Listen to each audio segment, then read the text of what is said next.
Assalamualaikum warahmatullahi wabarakatuh. Perkenalkan, nama saya Hafiz Rashid Ridho dengan NIM 2309549 akan mempresentasikan tentang tugas-tugas yang dibuat dan program-program yang telah dibuat untuk pertemuan 3 pada mata kuliah pemrograman berorientasi objek. Nah, pada tugas pertama pada pertemuan ketiga ini itu tentang percabangan. Saya diminta untuk membuat program yang mana akan menentukan suatu bilangan real, apakah suatu bilangan real itu angka di depan komanya merupakan bilangan kelipatan 3 atau bukan, dan juga bilangan di belakang koma itu merupakan bilangan kelipatan 3 atau bukan. Nah, pada programnya saya akan mengimport kelas scanner terlebih dahulu untuk dapat menyimpan proses penyimpanan angka yang di input oleh pengguna pada variabel bilangan. Nah, di sini kita akan menggunakan hanya satu variabel, yaitu variabel bilangan. Nah, kita akan membuat objek yang mana akan kita gunakan. Nah, kita di sini akan diminta untuk memasukkan sebuah bilangan real. Nah, sebuah bilangan real ini menggunakan metode println yang nanti akan muncul di terminal. Kita selalu membuat variabel bilangan bertipe double, bisa juga float sebenarnya. Nah, kita akan ini cara menginput variabel bertipe double ini bisa juga menggunakan next double sebenarnya. Nah, pada penentuannya untuk menentukan apakah bilangan di depan koma itu bilangan kelipatan 3 atau bukan, kita akan mengubahnya menjadi menjadi tipe data integer. Variabel bilangan itu menjadi tipe data integer yang mana akan mengambil angka di depannya, angka di depan koma, selalu angka di depan koma walaupun misalkan 3,99 itu yang diambil akan 3. Jadi kita bisa menggunakan konversi ini untuk menentukan apakah bilangan di depan koma itu merupakan bilangan kelipatan 3 atau bukan. Nah, ditentukannya dengan operasi modulo yang mana bila mana itu kelipatan 3 maka hasilnya akan jadi 0. Seperti itu. Lalu ada ketentuan satu lagi, yaitu apakah bilangan di belakang koma itu merupakan kelipatan 3 atau bukan. Nah, untuk menentukannya kita akan mengalihkan variabel bilangan ini dengan 100, yang mana akan menghasilkan karena diasumsikan bahwa bilangan di belakang koma itu hanya akan ada 2 terus, maka kita dapat mengalihkannya dengan 100, yang mana akan mengubahnya ke bilangan bulat, yang mana belakangnya pasti akan menentukan apakah itu bilangan ganjil atau genap, yang mana kita bisa dilakukan operasi modulo yang kita sama dengan ini. Apabila memang kelipatan 3 maka ia akan bernilai true, dan bila mana keduanya true maka ia akan menghasilkan ini adalah kelipatan 3. Bilangan yang kita input adalah kelipatan 3. Bila mana tidak memenuhi dua kondisi tersebut, maka ia akan memberikan keluaran angka di depan dan di belakang koma bukan kelipatan 3. Seperti itu. Kita akan coba.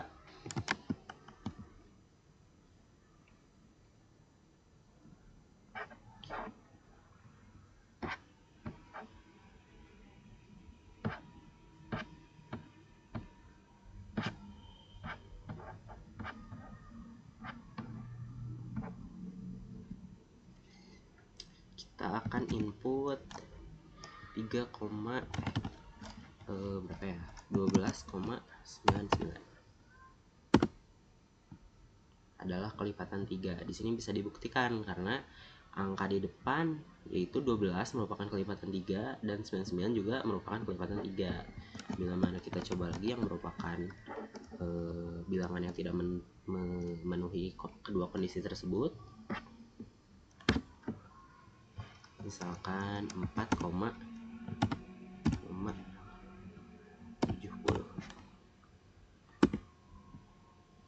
Nah, di sini terlihat jelas bahwa ia bukan kelipatan 3. seperti itu. Nah, selanjutnya yaitu pada tugas kedua. Nah, di sini diminta untuk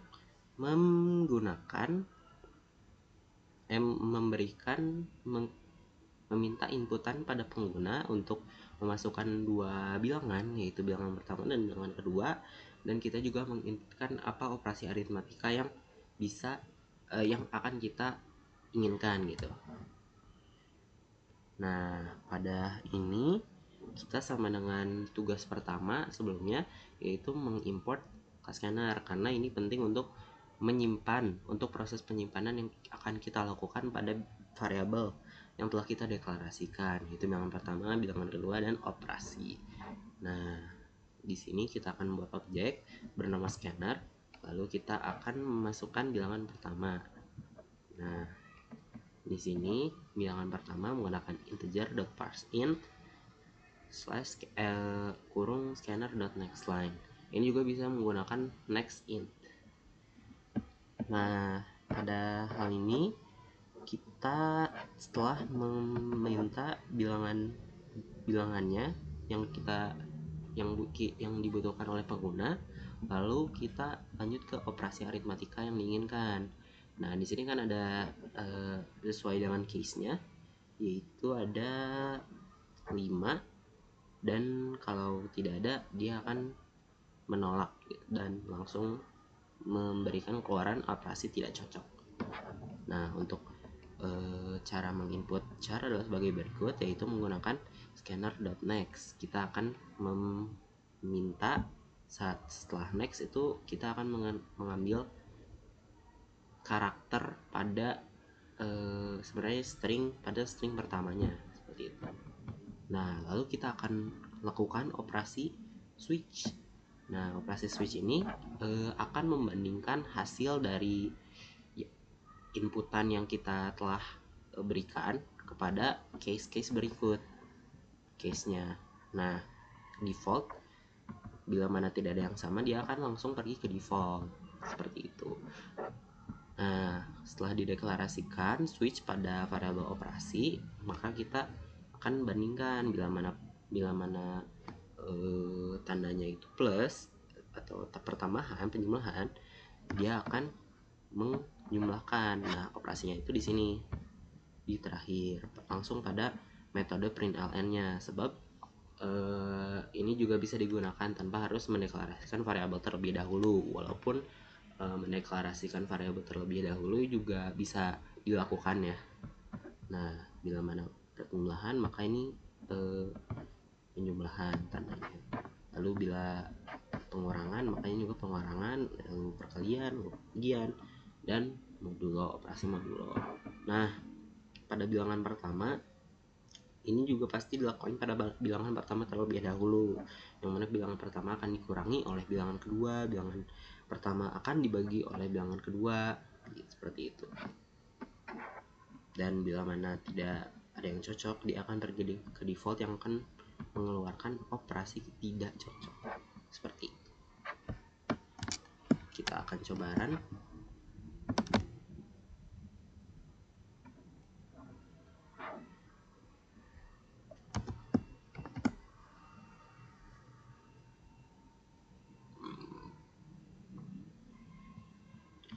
Nah, kita coba dengan 61 lalu 20. Kita akan melakukan operasi pertambahan. Nah, bila mana sudah dikalkulasikan oleh programnya, maka ia akan mengeluarkan output 41. Nah, kita coba lagi pada semua kasusnya. Kita akan melakukan operasi pengurangan bilangan pertama, yaitu 20 akan dikurangi, yang mana akan menghasilkan angka 1, seperti itu. Kita coba lagi.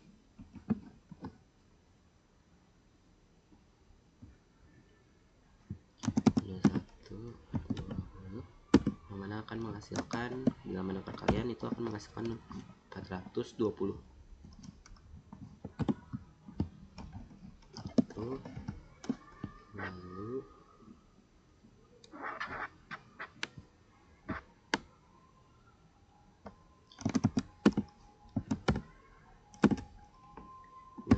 kemudian ini akan menghasilkan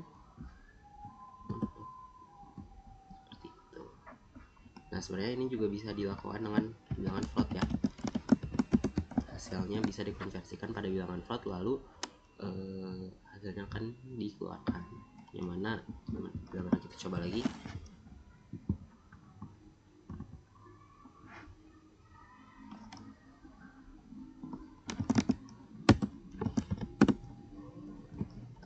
Kemudian seperti itu. Kita coba dua kasus lagi.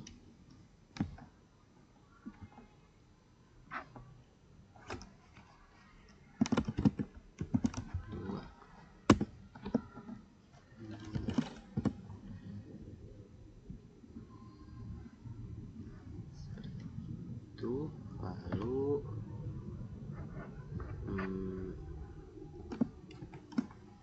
ada operasi yang tidak cocok, kita akan memberikan 10, 2,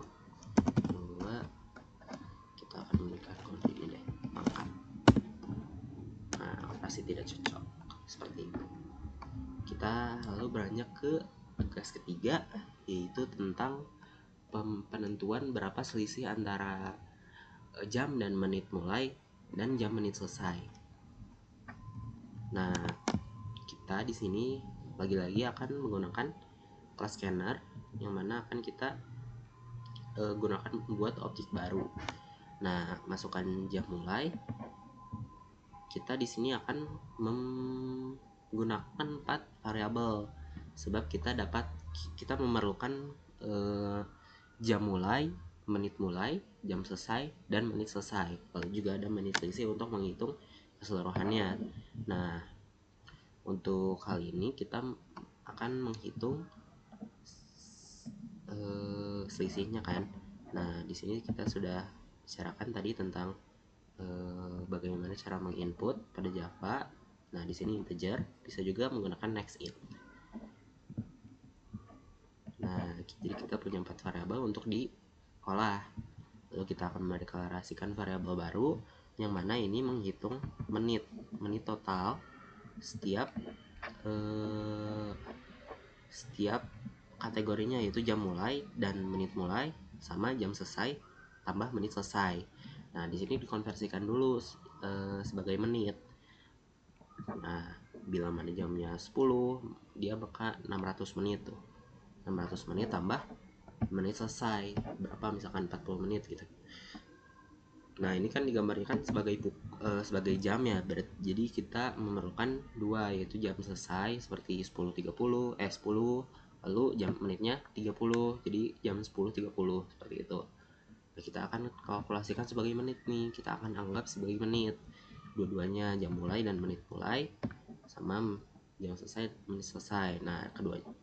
Nah, jam total menit selesainya akan dikurangi dengan total menit mulainya, yang akan menghasilkan selisih itu, selisih yang ada antara keduanya. Jadi berapa menit antara mulai dan selesai, seperti itu. Nah, karena dalam ketentuan tugasnya itu ada 2 yang diperlukan, yaitu dalam bentuk jam dan menit, dan juga total menitnya.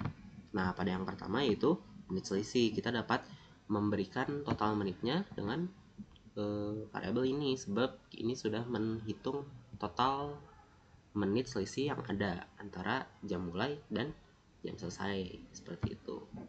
Nah, pada jam dan dalam bentuk jam dan menit, kita dapat membagi menit selisih yang kita sudah lakukan tadi, itu menit selisih totalnya, total menitnya dibagi 60. Nah, karena ini integer, maka ia tidak akan menghasilkan koma di belakangnya. Maka dari itu jamnya pasti misalkan 2 jam, tidak akan 2,05 jam, tidak akan seperti itu karena integer. Nah, lalu pada menit kita di sini akan memberikan operasi modulo, sebab kita membutuhkan sisa dari 1 jam ini. Misalkan nih total menitnya itu 130 menit, maka ia akan menghitung 60 sisanya berapa, yaitu 10, berarti 10 menit. Jadi kita secara logikanya mengambil sisa dari jamnya, jadi kita hanya mendapat menitnya saja, seperti itu. Jadi kalau misalkan 130 menit ya akan dibagi 60, yaitu 2 bukan 2, berapa. Lalu kita akan melakukan operasi modulo, yaitu modulo 60 yang akan menghasilkan 10, seperti itu. Sisanya sisa bagi, seperti itu. Kita akan coba run.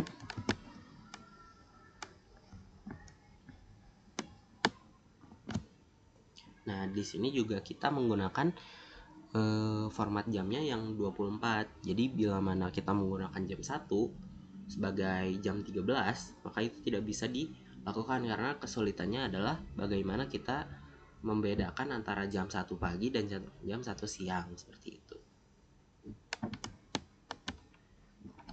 Kita 10 30 10 12 10. Nah, jadi selisihnya itu 1 jam dan 40 menit. Lalu jam selesainya itu 100 menit. Sama saja, seperti itu. Sekian yang saya bisa sampaikan. Terima kasih sudah mendengar. Wassalamualaikum warahmatullahi wabarakatuh.